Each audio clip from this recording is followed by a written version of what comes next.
प्रार्थना करना चाहिए कि प्रभु हमारा भी नंबर इस कृपा में लगा लो। खेलो ना, विनाश का खेल खेलो, आपकी वस्तु है, आप खेलो। जिस पर विशुद्ध कृपा होती, बस ये है कि बड़ा कठिन है, बड़ा कठिन है झेल पाना। अगर सत्संग सुन सुन करके पुष्ट हो गए हो तो हो जाएगा। पूज्य जुड़िया बाबा के आश्रम में वो संत भगवान रहते थे, परिक्रमा में प्रायः मिला करते थे। तो मिले, उनका वृंदावन में साधु सेवा बहुत फलीभूत होती, बहुत लाभ प्रदान करती। संत सेवा, संतों को भोजन पवाना, संतों को वस्त्र, ये सेवा बहुत उनका अच्छा, बड़ी कृपा। जैसे पूज्य श्री सुदामा कुटी के महंत जी आए थे, उनका संत सेवा का तुरंत फल मिलता है, तुरंत फल मिलता है। और सब साधनाओं का तो बाद में, संत सेवा का तो बड़ी महिमा। तो वो अपने आप सुनाने लगी कि एक दिल्ली के कई फैक्ट्रियां थी, बड़े आदमी थे, तो वो यहीं वृंदावन में किन्हीं संत से कहा कि हम तो विषयी जीव हैं, संसार में हैं, हमारा उद्धार कैसे हो सकता है? तो उनका तुम्हारे पास धन है, महीने 15 दिन में आ जाया करो वृंदावन, एक बार साधु सेवा की और चले गए। बोले इससे उद्धार हो जाए? पक्का उद्धार हो जाएगा। तो उनके लिए 1-2 लाख रुपया महीना में खर्चा करना कोई बड़ी बात नहीं थी। अब तो जब वो 2-4 वर्ष पवाए तो और आनंद बढ़ने लगा। फिर धीरे धीरे यहां भी पवाना और दिल्ली भी ले जाना, और अच्छे से भेंट और व्यवस्था सब करते। तो संत भगवान तो श्रद्धा के भूखे, उनकी श्रद्धा के कारण दिल्ली भी जाने लगे। तो बसें खड़ी थी यही रमण रेती में। तो एक संत भगवान कभी वृंदावन से बाहर नहीं जाते थे, बैठ गए। तो कई संतों ने टोका, महाराज ये बरसाने नहीं जा रही है, ये दिल्ली जा रही है, वहां भगत भंडारा कर रहा है। कुछ नहीं, बैठे रहे। वहां गए तो सबने बताया कि तुम्हारे आज संत सेवा के भाग्य खुल गए, क्योंकि ये किसी के यहाँ भंडारे नहीं जाते, और तुमने बुलाया भी नहीं, अपने आप ही बस में चढ़ के आ गए। भगवान तुम्हारे ऊपर विशुद्ध कृपा किए, समझो। ऐसे संत जो आए वो प्रसाद पाए। सेठ की बहुत महत्व बुद्धि हुई संतों के कहने से। बाद में कहा महाराज हम पर भी कृपा करो। उनका वृंदावन लेने आए, चलो वृंदावन। उनका वृंदावन तो जाते ही रहते हैं, कुछ नहीं बोले, दोबारा कुछ नहीं बोले। बसें आई, आंख छूटी।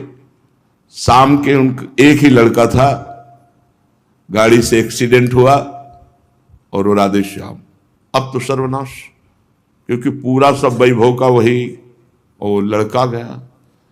धीरे धीरे उदासीनता बढ़ी, सब बेच डाला, सब बेच करके गौ सेवा और अलग अलग ट्रस्टों में सब दान कर दिया। वृंदावन आकर पति पत्नी बसे। तब उनको याद आया कि संत गए थे, कह रहे थे हम लेने आए, चलो वृंदावन। और वृंदावन की रज में उन्होंने शरीर छोड़ा। ये सर्वनाश का खेल होता है जिस पर भगवान की विशुद्ध कृपा होती। डरना मत। पीएचडी का प्रश्न ककारा पढ़ने वालों के साथ नहीं किया जाता, आप ऐसा मत डरना। मूरध्वज के चरित्र में पढ़ के देखो, आरा चलवाया, भगवान की विशुद्ध भक्तों की लीला, जिस पर विशुद्ध कृपा करते हैं। ब्रह्मा जी, मैं जिस पर कृपा करता हूं उसका सब कुछ छीन लेता हूं। अरे ये कोई भयावह वाली बात है, सब कुछ छीन लेते हैं। आप अपनी हर कीमती वस्तु लॉकर में रखते हो कि नहीं? बैंक में, सरकारी बैंक में। क्यों? क्योंकि सुरक्षित होती। अरे समझो, घुमा के बोल रहे हैं भगवान, मैं पूरी जिम्मेवारी उसकी ले लेता हूं। एक छोटी छोटी वस्तु की भी सर्वस्व, मैं सर्वस्व पर अपना अधिकार कर लेता हूं। फिर जो लॉकर में है वो सुरक्षित है ना, तो जो भगवान को समर्पित हो गई आपकी वस्तु सुरक्षित हो गई। अच्छा, आप सब कुछ ले लो, आप आ जाओ हमारे पास, घाटा हुआ कि मुनाफा हुआ? मुनाफा हुआ। एक आदमी पारसमणि के स्पर्श से किया हुआ सोना लेके चला गया, और एक आदमी पारसमणि मिली, तो महान कौन हुआ? जो पारसमणि, क्योंकि जितना चाहे सोना बना ले। तो जगत बनाने वाला हमारे पक्ष में आ गया और जगत की माया की कुछ चंद वस्तुएं जो हमारे हिस्से में थी वो उसने ले ली, तो हम घाटे में हुए क्या? अरे भाई डरो मत, नहीं तो सर्वनाश शब्द सुन के डर जाते हैं कि फिर भक्ति कम करो। ऐसा नहीं है। चक्रवर्ती सम्राट अम्बरीश जी की भक्ति सर्वश्रेष्ठ, और कौन सा नाश लीला हुई? क्योंकि अहंकार ही नहीं था। जहां अहंकार है उसको नाश करने के लिए भगवान लीला करते हैं। मनुष्य योनि में जन्म लेकर यदि कुलीनता का, कर्म का, अवस्था का, विद्या का, ऐश्वर्य का, धन का घमंड ना हो जाए तो समझना चाहिए भगवान की बहुत बड़ी कृपा है हमारे ऊपर। घमंड ना हो जाए, नहीं घमंड तो हो ही जाता है। कुलीनता आदि बहुत से ऐसे कारण हैं जो अभिमान और जड़ता आदि उत्पन्न करके मनुष्य को सच्चे कल्याण से वंचित कर देता है। परंतु जो मेरा शरणागत होता है, मैं इनके अहंकार में फंसने नहीं देता। कितनी कृपा है, वो घुमा के बोल रहे इसलिए समझ में नहीं आ रहा है। कितनी कृपा है, जो हम नहीं बच सकते उससे प्रभु हमें बचा रहे हैं। ये बलि दानव और दैत्य दोनों ही वंशों में अग्रगण्य और उनकी कीर्ति बढ़ाने वाले होगा। इसने आज उस माया पर विजय प्राप्त कर ली जिसे जीतना बड़े बड़े मुनियों के लिए भी कठिन है। देख लो, अब राज से खोल रहे हैं। तुम देख रहे हो, हमने इतना दुख दिया पर यह दुख से मोहित नहीं हुआ।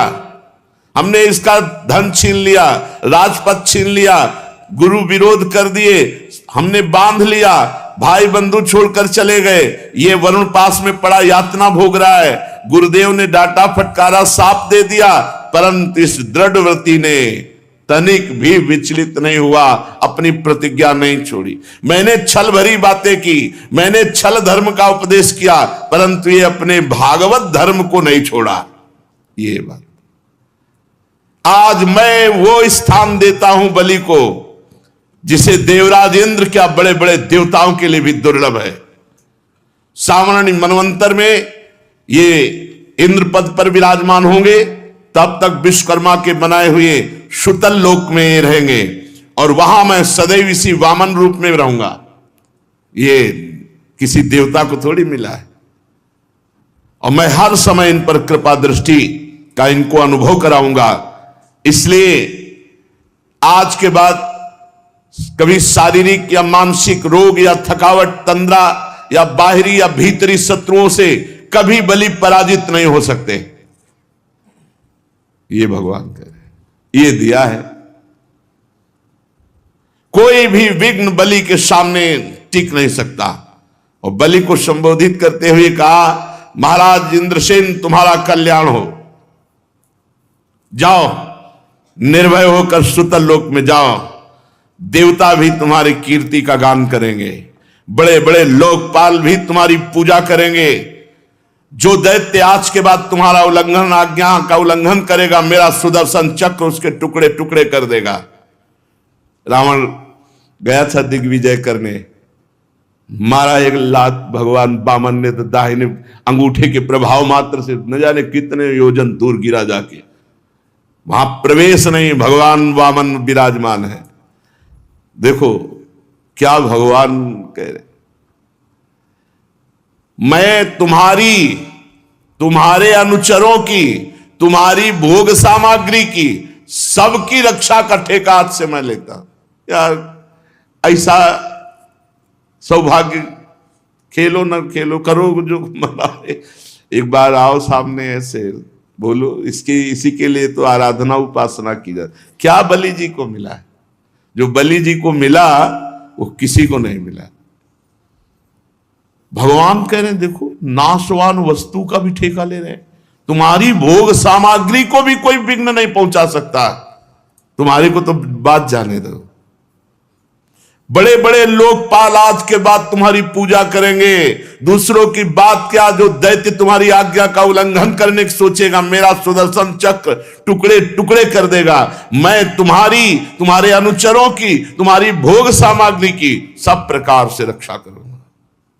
वीर बलि, तुम मुझे शुतल लोक में सदा सर्वदा अपने पास इसी वामन रूप में देखोगे। दानों दैत्यों के संसर्ग से तुम्हारा जो कुछ असुर भाव होगा, मेरे संग के प्रभाव से वो सब नष्ट होता रहेगा।